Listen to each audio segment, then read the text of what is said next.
Good afternoon, everybody. Welcome to our very first Prominent Pianists Festival. Progressive Musicians' mission is to help musicians of all ages achieve their goals and advance artistically. The Prominent Pianists Festival provides opportunities for pianists of all ages and levels to build their skills, achieve confidence on the stage, and gain performance experiences all around the world. And now, without further ado, we introduce our pianists for this session.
I'm James Welch, owner of Progressive Musicians and your host for today.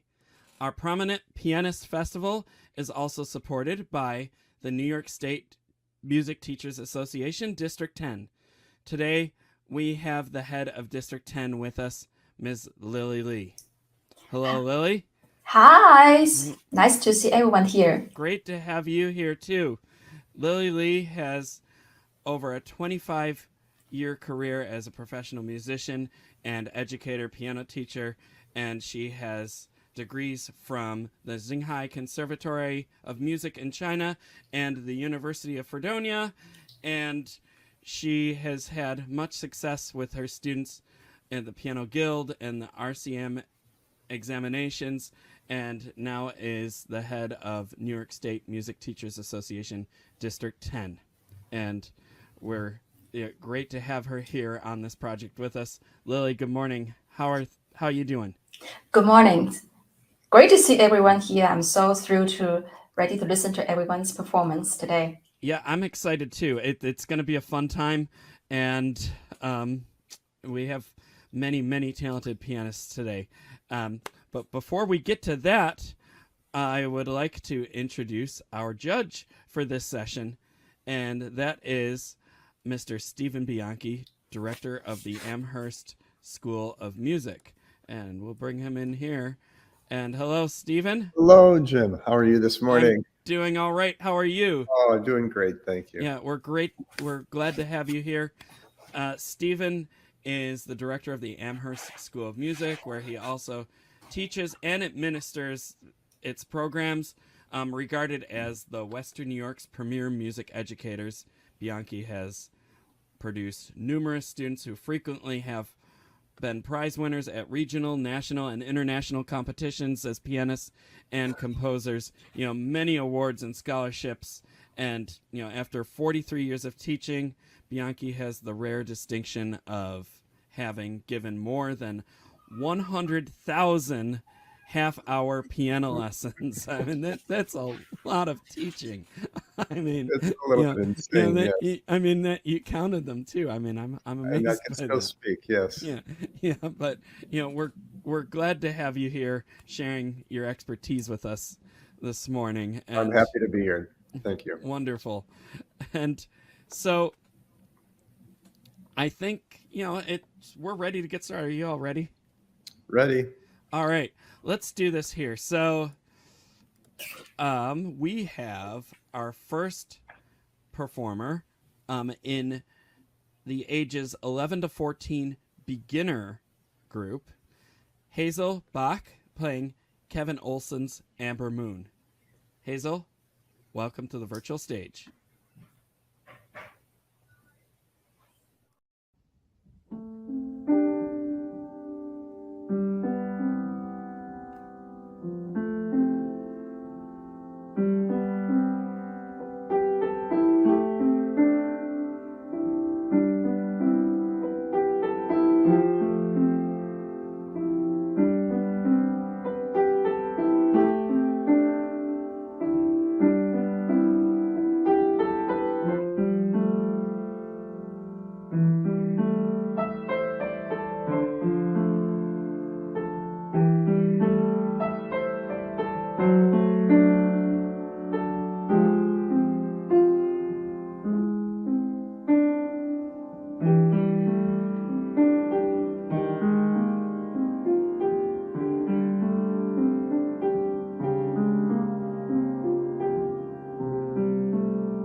Thank you. Bravo. Oh, beautifully done. Yeah, just love hearing that piece.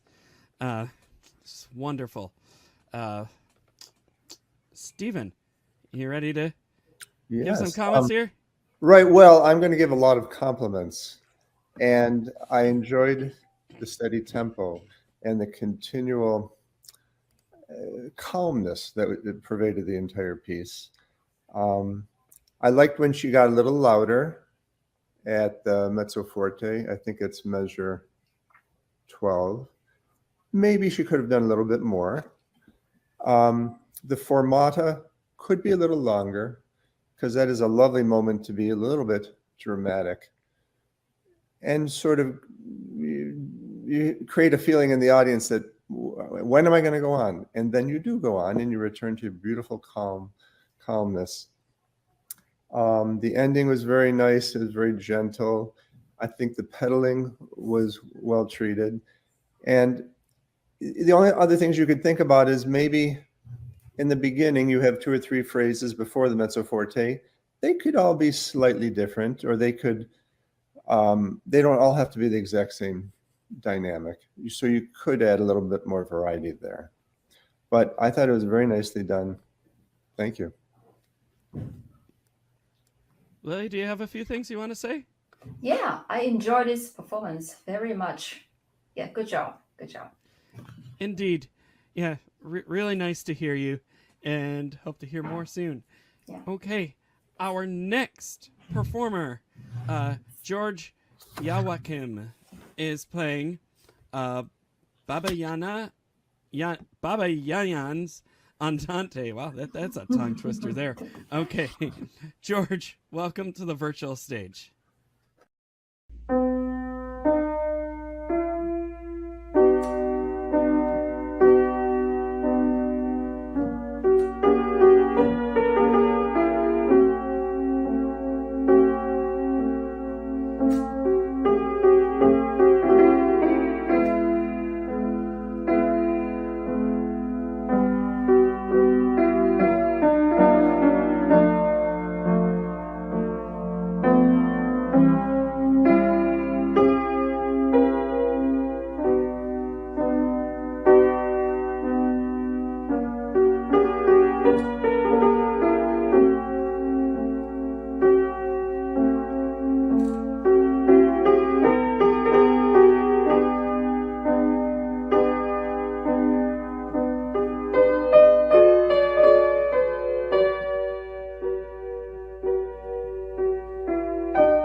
Oh, very nice. Yeah, very This- nice.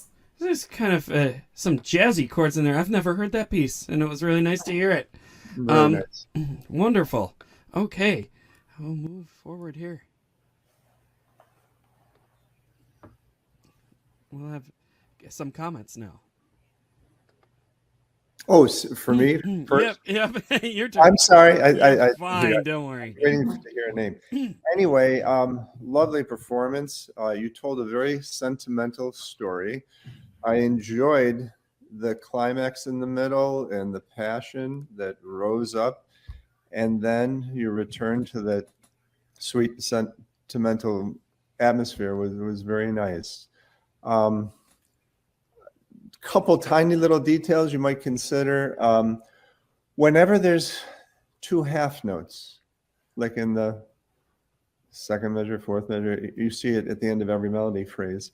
I would make the second one a little bit softer so that you feel the phrase is really resolving. And the two note slurs in measure 7 could be a little bit more romanticized, a little bit more dramatic. Your voicing, when the lower voices come in, it was nicely controlled. Good job. And I think it was quite, the feeling and the tempo and the pedaling, all very, very nice. Well done. Thank you. Yes, well done. Thank you very much. I like this piece very much. I'm looking forward to seeing more performance in the future. Yeah, it's just wonderful. Yeah. It's just so neat. I get to hear all these pieces that we never hear, or we. So this piece is called Melody, right? Yeah. Yes. Yeah, the title is from what country? It's not English. It's not French. Maybe from another country. Is it? I don't know. Yeah. We'll have to look that up. Yeah. But okay, we'll move on Cool. here. George was actually part of the intermediate division, which I forgot to announce, and so we'll be moving through that division now with the ages 11 to 14, and we're going to move on to Alexis Dyche, and she's playing Copland's Cat and Mouse. So Alexis, welcome.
Bravo. Yeah, bravo. Yeah. It's such a fun piece. I remember learning that when I was maybe, in my late teens and just having a great time with it. And Stephen, I think you may have judged me on that piece in a competition, maybe just Might have like been a few years ago. Okay. But, Yeah, that's funny. I'm trying to remember back now, but I remember seeing you after one of the performances or something. Well, that's when I was running the junior festivals and you were in high school. Oh, right. Okay. Yeah. So That's that it. was just 5 years ago. Yeah. Yeah. Yeah, just 5 years ago. Exactly. Yeah. Right. I was 18. You were 25. That's it. Exactly. Yeah. Last year. But yeah, how about some comments here? Well, congratulations. This young lady did a beautiful job with this piece. She displayed so many wonderful piano skills and an admirable amount of control. And she made me think about this cat jumping all over with its hair sticking up, its tail sticking up, and the whiskers, and the poor mouse. And I think, and she took a lot of time in places where you need to, and that was just wonderful.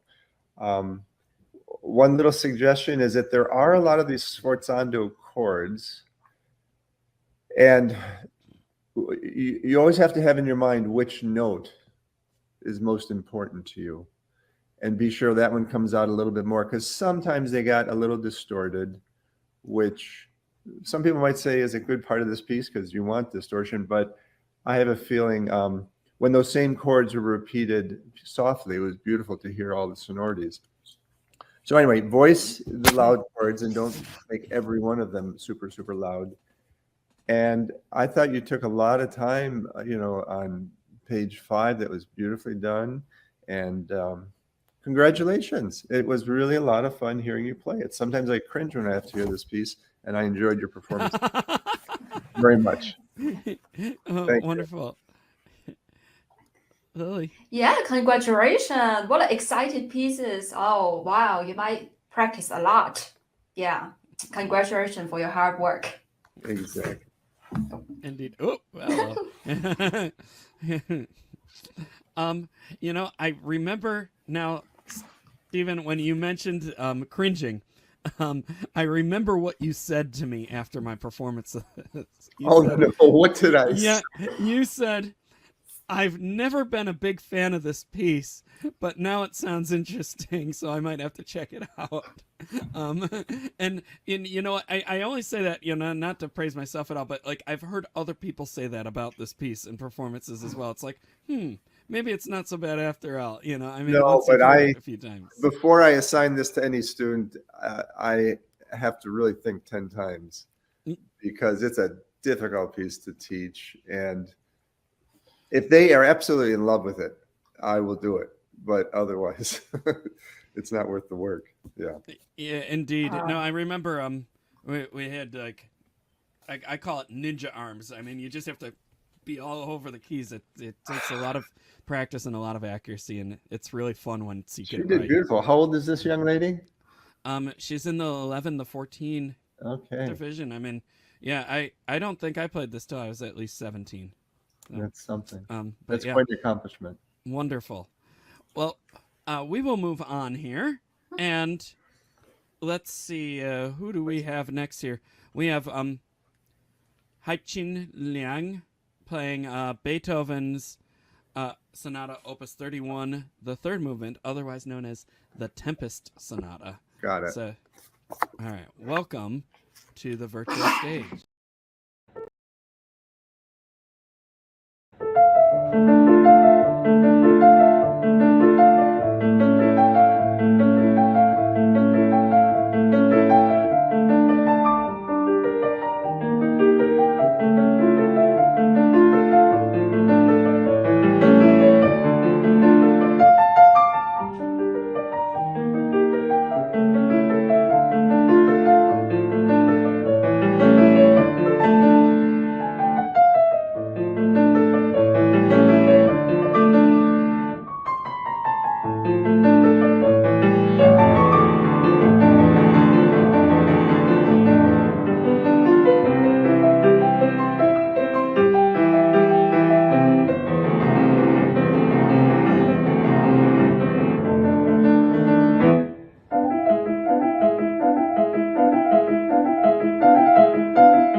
Looks like the end got cut off there. Sorry about that. Okay, I But was hoping everything was all right. yeah, it happens, live videos and all that, but it's okay.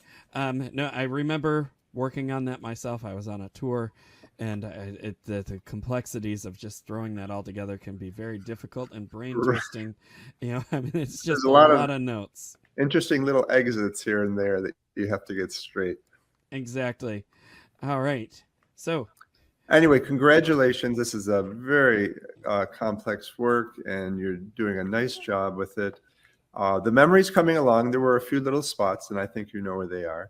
But in general, I'm going to suggest two things. One is that you can start to explore some faster speeds. There's a real excitement that comes out in this movement that is, happens with the faster speeds. And then the other thing is there's a lot of pianos and fortes and sudden changes.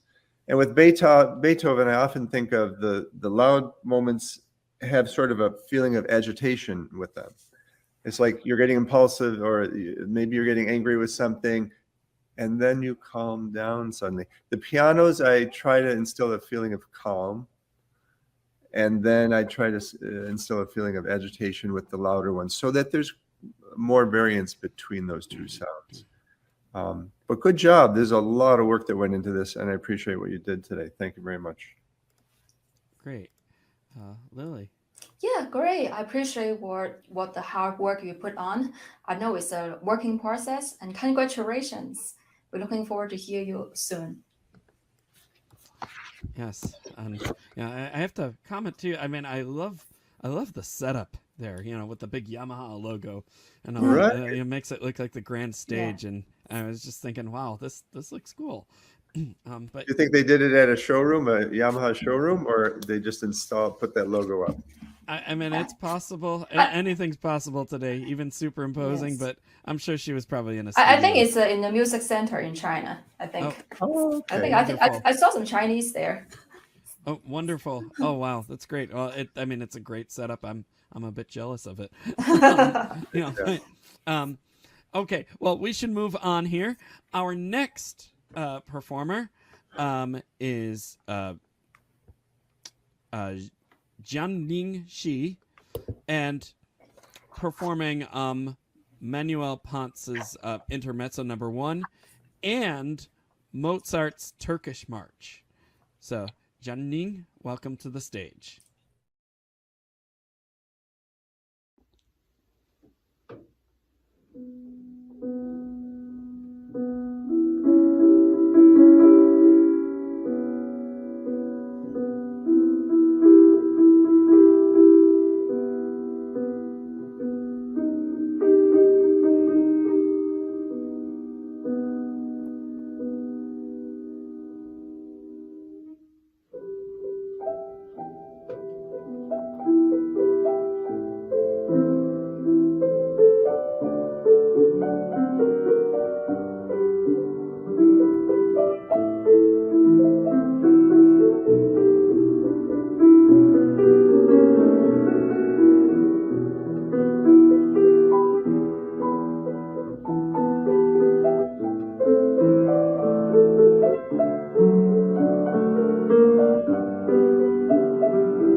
Nice. Well, very there's nice. a workout. Yeah.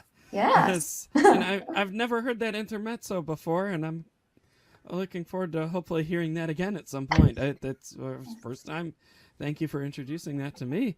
And yeah, and then the Mozart. Woohoo! Yeah, wonderful. We'll move to some comments here. Well, the same with me. I had a student bring me this intermezzo this year for the first time. I didn't know it, and I'm in love with the piece. I think it's absolutely gorgeous, and it's well, it's just wonderful. Anyway, her performance was very nice. I appreciated the calmness and the steady flow of it all. I think it might be nice in the very first measure. It marks a crescendo diminuendo. And I think a little more could be made of that phrasing throughout the entire piece, especially when the first theme really develops. The crescendos and diminuendos make it feel very romantic, and a little bit more of that would help. And then at measure 17, the left-hand melody could be quite dramatic. I would be sure it overpowers the right hand. And if it's phrased nicely and you have a beautiful resolution to it, it can be very, very heartwarming. So those are the only suggestions I would give you for that. Should I comment on the Mozart or wait? Sure. Yeah, let's keep going. Mozart, nice job with a difficult piece. This is pianistically, it's not super comfortable. And you did a very nice job with all those octaves and those grace notes, and your hands are really moving around the piano nicely. I have a feeling I would pursue the dynamics a little bit more, and even possibly consider when you repeat something to change the dynamics a little bit. But I thought it had a lot of energy, a lot of spunk, and it was very nicely presented today. Thank you. Wonderful. Lily. I really appreciate for your hard work. Yeah, these two pieces are so hard, and I enjoy listening to both of the pieces. Yeah, thank you. Very good. Yes, thank you. Yeah, and quite a diverse program there too. Exactly. It's I mean, it's nice to have contrasting pieces. Most auditions like that, and it just makes for an interesting program too. So I thought that was a great pairing. Exactly. Wonderful.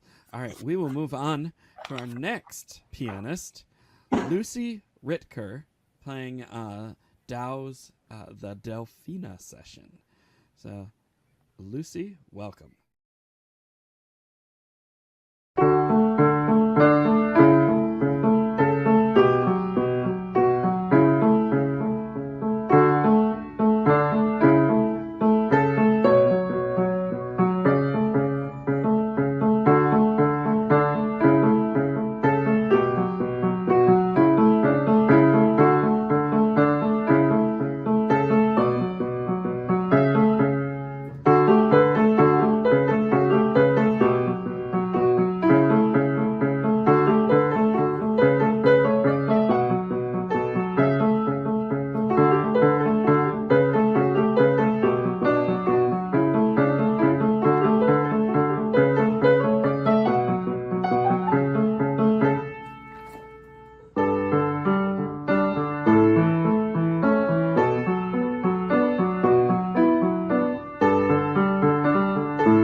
Nice. This is another one that I have never heard that I'm going to have to look at more because it's such a nice piece. It's lovely to hear it. Yes. Oh, I love Andrew Don. All my students love Andrew Don's pieces. Yeah, he's a contemporary composer, and he wrote lots of pieces for teenagers. And they all love it. Oh, wonderful. Yeah, that's a great choice for the program. Wonderful. I'm going to have to get more educated on those pieces because, I mean, they're very well written. It sounds really nice. Yeah. Wonderful. All right. Well, thank you for that introduction to the piece. I enjoyed your playing of it. I'm going to have a couple suggestions. But first of all, I thought you maintained the tempo very nicely. I would think about making the left hand a little softer than the right hand. And that will just improve the overall sonority of what you're doing. And then I would check all these crescendos that you start the first note softly and then make a crescendo to whatever they ask you for, forte or mezzo forte. Your retard is coming along. I think you're picking up on that. And the pedal would make the piece. It tells you exactly how to pedal on the first beat of every measure. And I think that'll make it even more enjoyable to play. But thank you for the work you did today. Yes, thank you. Yeah, again, nice to hear the piece.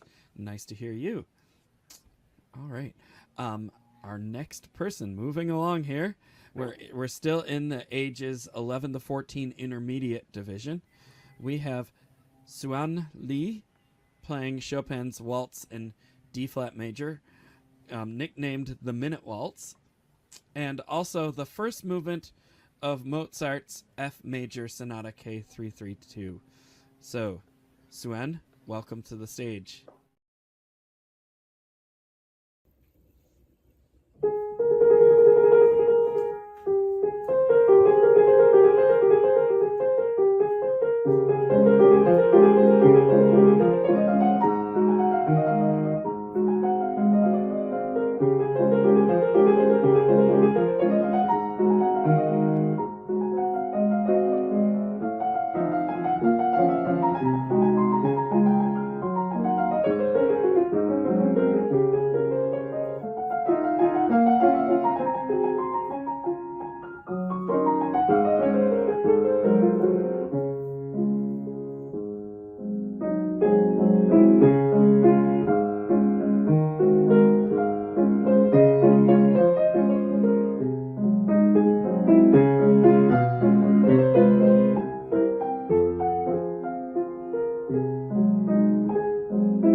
Well, another workout here.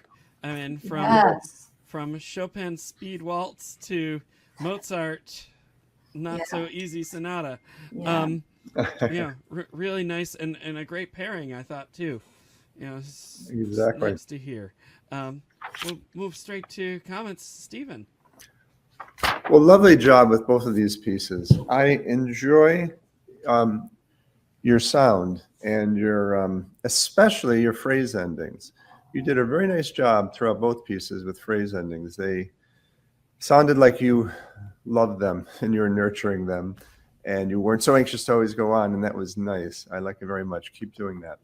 The waltz, as you know, most people play it 1,000 miles an hour, and everyone tries to see if they can play it faster than the next person. And I don't know, has anyone ever done it in a minute? But I like the speed you took was very relaxing. Maybe it could go a tiny bit faster if you feel it. One suggestion is in the sostenuto, you can still do some nice you could put in more crescendos and diminuendos. It's a beautiful, calm melody, and you made it that way, but it can still have a little bit of passion at the top of each of those phrases. The Mozart, lovely job here too. Again, you had a very nice, calm presentation of this melody, and then you got a little bit more aggressive when you needed to, and I felt it was very sensitively treated throughout. Good job. Maybe you could pay a little bit more attention to a couple phrase endings where there are rests, or maybe a couple phrases you could take a breath afterwards. But basically, I thought your shapings and your approach to it was very nice. Thank you. Yes. Yeah, lovely job. Yeah, I really like the student keep going because when some teacher they say, oh, because the student they don't play everything perfect, we cannot submit the video. Yes, I think we need to get out of those perfectionism. Yeah, I'm so appreciated. Oh, great job! I love it so much. Thank you. Indeed. Yeah, it's, as a piano instructor myself, and going through COVID, and I would tell my students in the classroom setting, record the video and send it in. I mean, you can record it many times. And thought, well, is that cheating sometimes? Well, maybe sometimes, but when it's for an examination, you keep making it better and better. Yeah. I mean, that was an opportunity to do that, and that's what they have here is, to make it better and better. And then, the next time they play it in public, it's that good. And yes. It's really a neat thing there. I have to tag on to Steven's comment here when someone play it in a minute, and I have to say I have. You have? Yes, I have. I never recorded it, so I can never prove it. Or you can't prove it. Nope. Did you play all the notes or every other note? Well, that's up for debate by a few friends that heard it.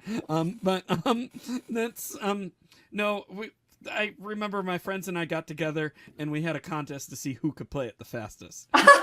and it was at those Houghton College piano camps. We had free time, and of course we didn't go out and play. We just played in the studio, and it was a fun contest, and I'm sure we all sounded horrible, but it was the fun. Yes. It was such fun. Yeah, it sounds like you're doing a Olympic piano game. Yeah.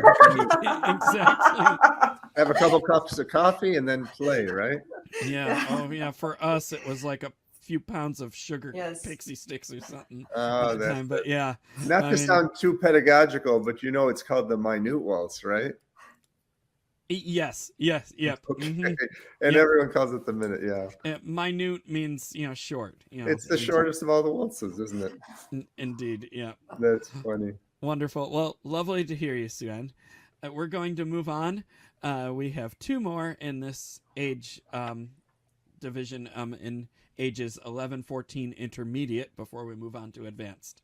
And the next pianist is Tiger Wu, playing Rachmaninoff's C-sharp minor prelude. Tiger, welcome.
Great Glorious. job, great job, great job. Yes. Yeah, Yeah, everyone indeed. loved this piece. Yes. Oh, yeah. I was just thinking back to, my college days, undergrad and masters, and somebody was always practicing that piece, Yeah. somewhere, and every competition, every big recital, someone was playing it. And oddly enough, I've never played it. Yeah, did you It's you so heard much that? fun. Yeah, did you heard that this piece, Rachmaninoff, he doesn't like this piece because Really? other people love it so much, but he spends tremendous works for other pieces, not this one. But this piece is like an earworm. After you listen to it, you will love it. You will addictive to it. You want to practice it, and everyone practice. And everyone asked Rachmaninoff to perform this piece. Until can you don't ask me to play this piece until he refused to play this piece, but everyone still loved to play this piece. Yeah, that's an interesting story behind that. Oh, wow. I never knew that. Really, really. Well- he wrote it when he was a student, I think. Oh, Yeah. wow. Well, I mean, yeah, it is Opus 3, number 2. Yeah, I mean, yeah, that's at yeah. the beginning. So, I mean, I think, I as love a this piece. performer and musician myself, I would go back and listen to an old recording Yeah. or see some old work that I did, like, 20 years ago or whatever, and be like, what was I thinking? And it's like, yeah, I don't like that anymore. But, I think it's a glorious piece. And we should move on to some comments here. Stephen. Well, this is what I was going to say is Rachmaninoff used to call this piece it. He goes, after a concert, they always want to hear it. And he goes, I hate playing it. Oh, that's great. I'm learning so much here.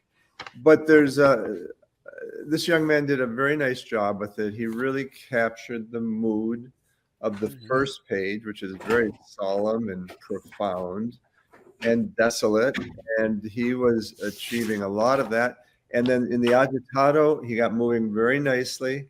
I might suggest that the fourth measure of the agitato at the end of that first phrase, he just relax a little bit with the melody. And I couldn't tell what the pedaling was like. It might have been recorded in a hall that was very, very resonant, but I wasn't sure if he was clearing the pedal all the way appropriately. I don't know. Could you guys hear the pedal clearly on that one? Yeah, it's a big hall. It was a little hard to tell, but Yeah. it's, Anyway, I mean, cleaner pedaling is always desired amongst all of us as pianists. right. Mhm. Anyway, nice job with the middle section, and then your return to the ferocious part was very nicely controlled. Good job. It really requires a lot of strength in your fingers, and you're doing it. Good job. Thank you. Wonderful. Yeah, there's that comedic pianist that did that video about that many years ago. It's like Rachmaninoff had big hands, or something, and it's funny. But yeah. Well, have you ever seen the recording of Joseph Hoffman playing it? No. It's one of those Bell Telephone Hour series, and he was retired at the time, and he from performing and teaching, but they asked him to play, and I was thinking, what a compliment to one of his best friends that he played Rachmaninoff's piece. Wow. And when you hear him play it, it's very, very interesting because Hoffman had little hands. Yes, But I know. he had no trouble with that piece. Wow. It's look up great. Joseph Hoffman, and it's quite a performance. Yeah, we'll have to look that up. Wonderful. Alrighty. Well, we should move on. This is our last performer in the 11 to 14 intermediate before we move on to the advanced. So we have Yujia Liu performing Solar's Sonata number 84. So welcome to the stage.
nice. Very nice.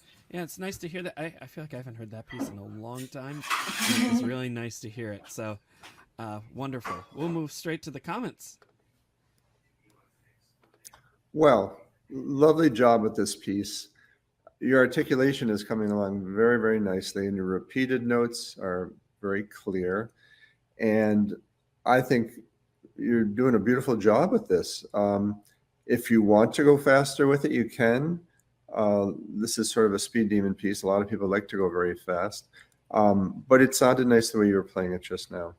You might consider some of the quarter notes in the left hand, not making them so staccato. And the other thing I was just thinking about is when you have a measure of repeated notes and then it goes up one note and goes up another note, sometimes you can make dynamic variations that go along with that, the line of music. Or else in some of the sections, there's two-note phrasings and you could do a crescendo diminuendo, something like that. But you can have a lot of fun with dynamics during these repeated notes. But I liked your spirit and I liked the fluidness of it. Thank you very much. Lily? Yeah, it's great to hear this performance. Yeah, and also it's great to hear so many different style of pieces and from different age. Yeah, I'm looking forward to listen to next performance. Indeed, yes. That was really nice to hear you. Well, this concludes the intermediate portion of this age group. And now we will move on to the 11 to 14 age advanced group. We have two people. And the first pianist is Yuying Huang, playing Christopher Norton's Sturdy Build. So, welcome to the stage.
Well, that was fun.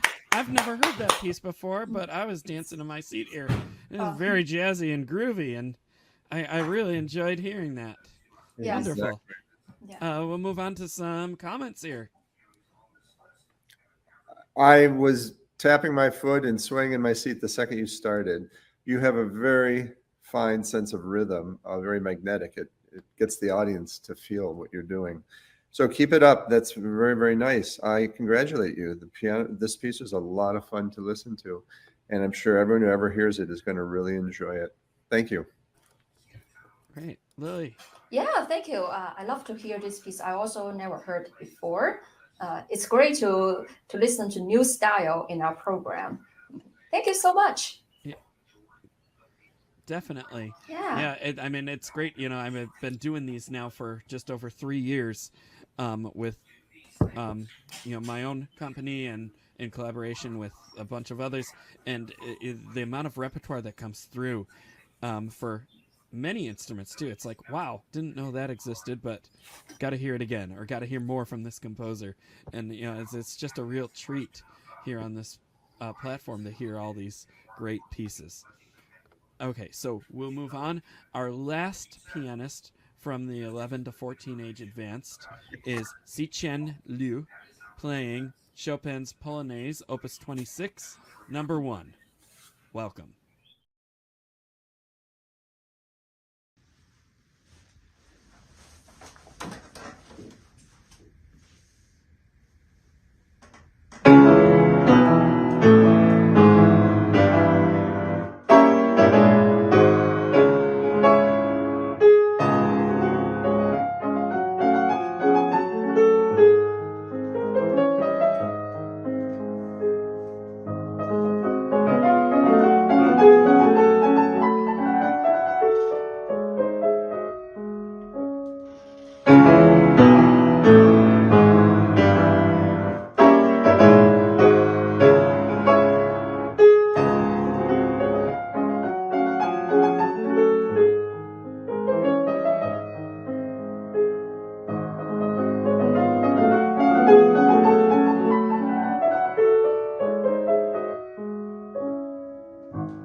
Bravo.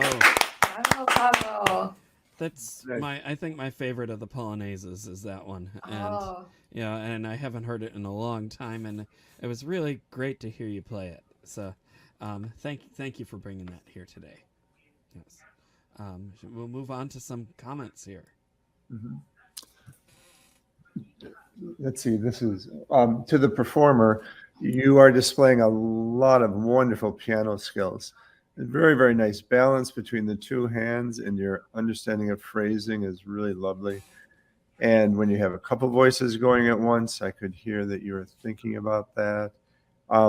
I enjoyed it very much. I like the way you change pace. You know, sometimes you're extremely calm and lyrical, and other times you're more agitated. So good job with this, and I think you've really caught the mood of the piece. Congratulations. Thank you. Wonderful. And Lily. congratulations. Congratulations for playing this very difficult piece in this age. And I enjoyed it very much. Yeah, congratulations. Yeah. Indeed. Yeah, it's great to hear this again. Okay, well, that concludes this category, ages 11 to 14 advanced.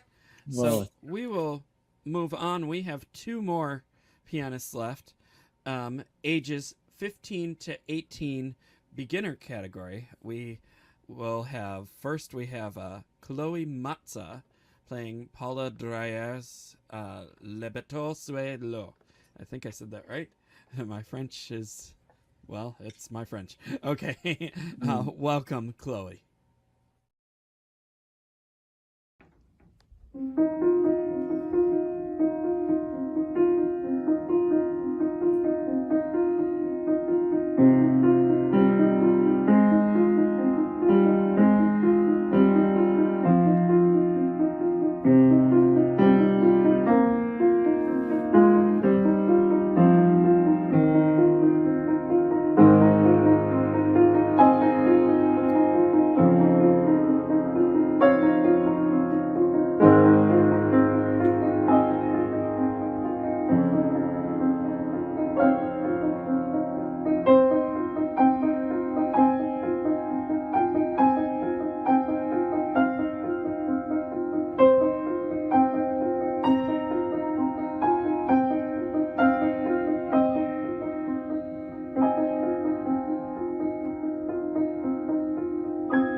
Really nice.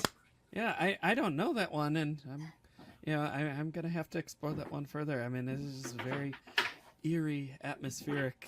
Really nice to listen to. We'll move on to some comments here, Stephen. Chloe, nice job with your thing today. I thought your 16 notes were very, very even, and they continued nicely. There was a nice flow to them, which is appropriate with all this water here. And I think you brought out the melody.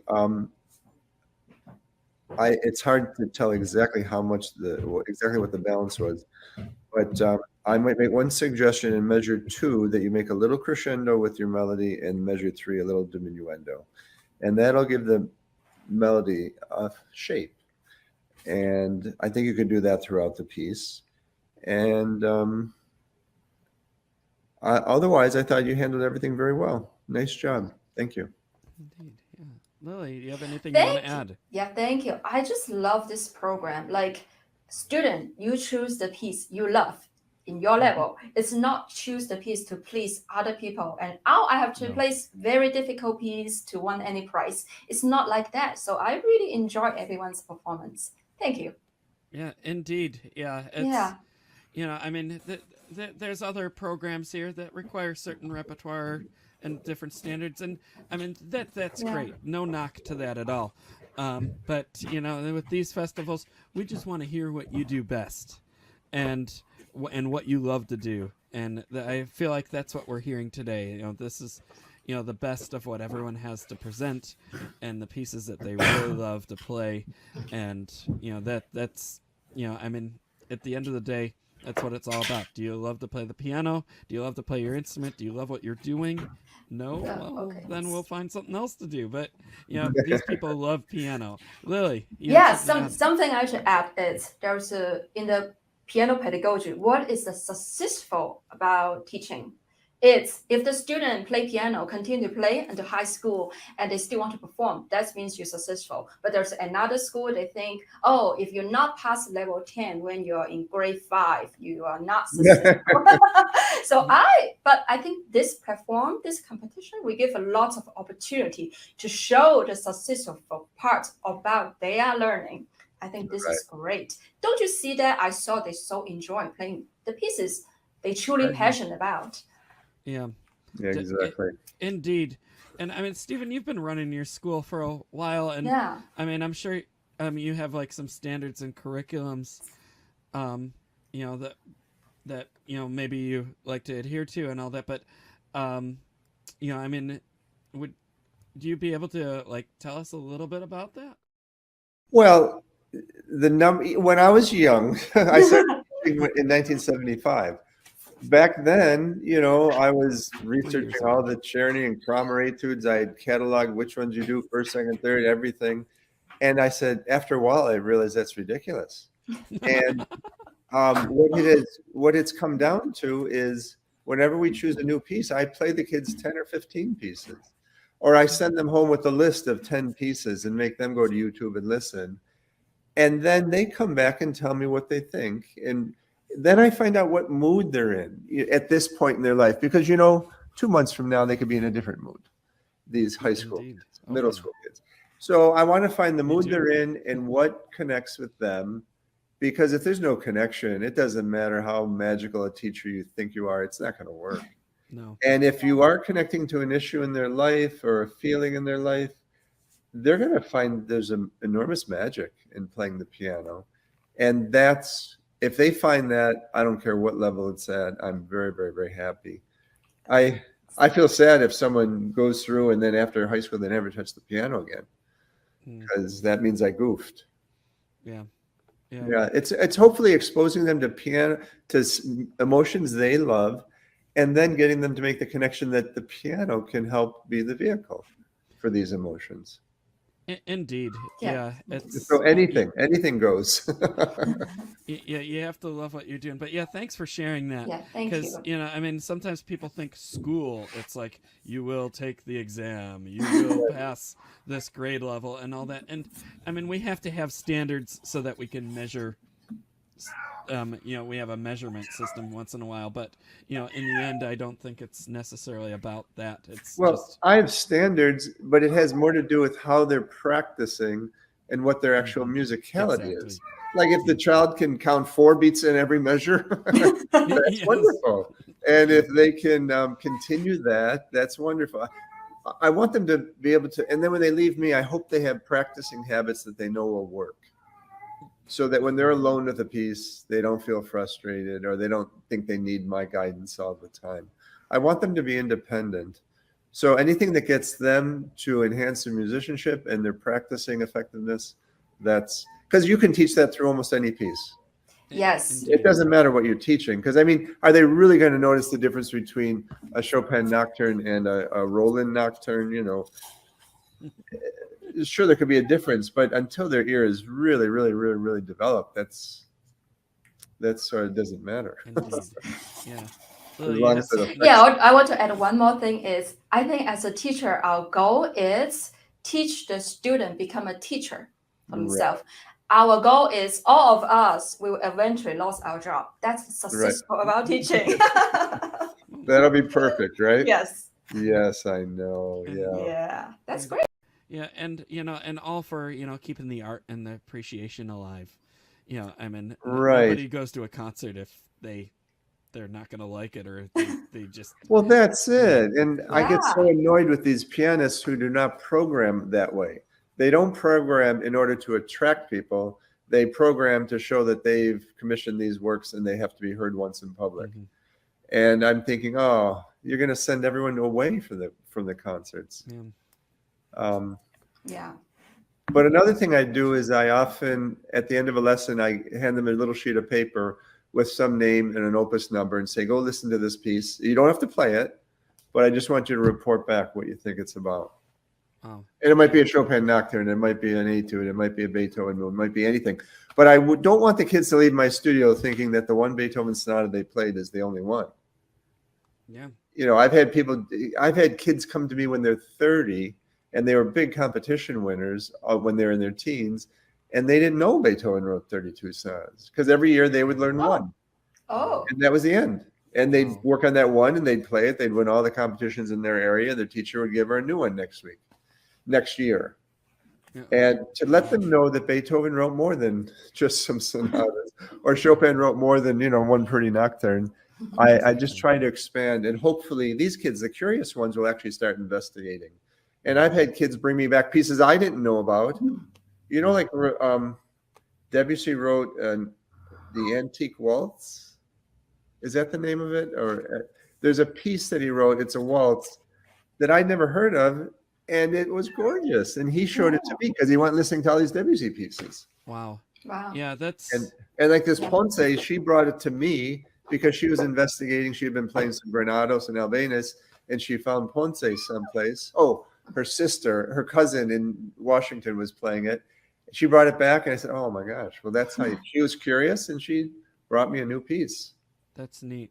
Yeah. So I hope they do that on their own. Definitely. Even with the internet today, there's still so many great pieces that just haven't made it across the Atlantic or the Pacific over to us. And I discovered that when I first started traveling in my career. I was like, oh wow, never heard these. Get me a copy. I'm bringing it home. But who I just realized is that this guy Carlos Guastavino? No. A Brazilian or Argentinian composer, and he did a lot of tangos and things like that. But he has a beautiful sonatina, and Wow. And then he has some two piano music that's fabulous. And what else? The sonatina. Anyway, he has gorgeous music that I'd never heard about. It's sort of like Piazzolla a little bit. Wow. And the sonatina is actually sort of difficult, but not. You don't have to be professional to play it. But beautiful, beautiful music. Wow. Guastavino, Guastovino, something like that. And anyway, it's fun to hear his music. Yes. Wow. And the other one is Mettner. Do you know he wrote a sonatina? I've heard of Mettner, but I don't really know any Mettners. Well, he wrote all these fairy tales and things like that. And he's absolutely first rate, but he just never quite made it across the ocean the same way. But he wrote a sonatina that's very doable for younger people and beautifully written. I'll definitely have to check that out. We should move on to our last pianist of this session. And yeah, it's a great conversation though. I mean, love how we do this. Our last pianist of this session and of the ages 15 to 18 beginner category is Margaret Bach. And Margaret will be playing Paula Dreyer's Le Bébé. So welcome to the stage.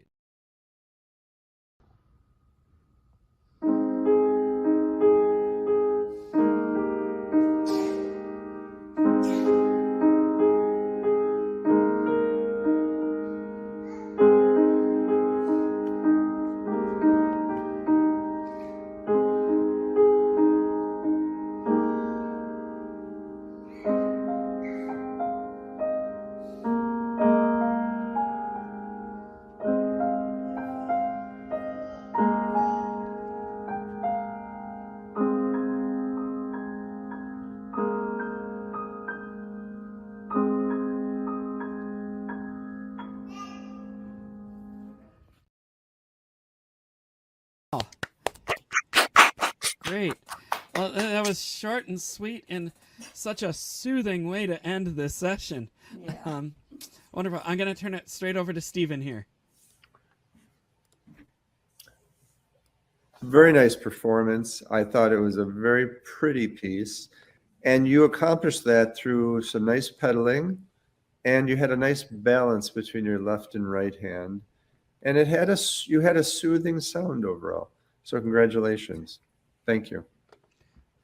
Yes. Lily, do you have anything you want to add? Yeah, I know this piece. I think Pearl Jaya, she wrote this piece for her little brother. His brother crying all the time. So, and I think this piece, she was playing on the concert hall. I did hear some little baby.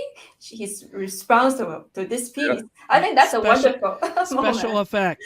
Yeah, Well, yeah. There's very something about baby. Yes. Yeah, I was thinking that stuff, does this translate to baby? It does. Yeah, and then yeah. there's a baby crying in it. And I mean, kudos to Margaret too. I mean, I can't tell you how many times I've done a performance where there's been a baby crying, and it really tests your concentration. And it didn't seem to pull focus at all. No. Nice job. Wonderful. Well, that is the conclusion of the Pianists for this session here. We'd like to just take a moment to thank you here, Stephen, for just sharing your wonderful expertise and having great conversation. My pleasure. About piano. It's just been wonderful having you. And Stephen's the director of the Amherst School of Music in Amherst, Clarence, New York, just outside of Buffalo, and it was just a real pleasure here.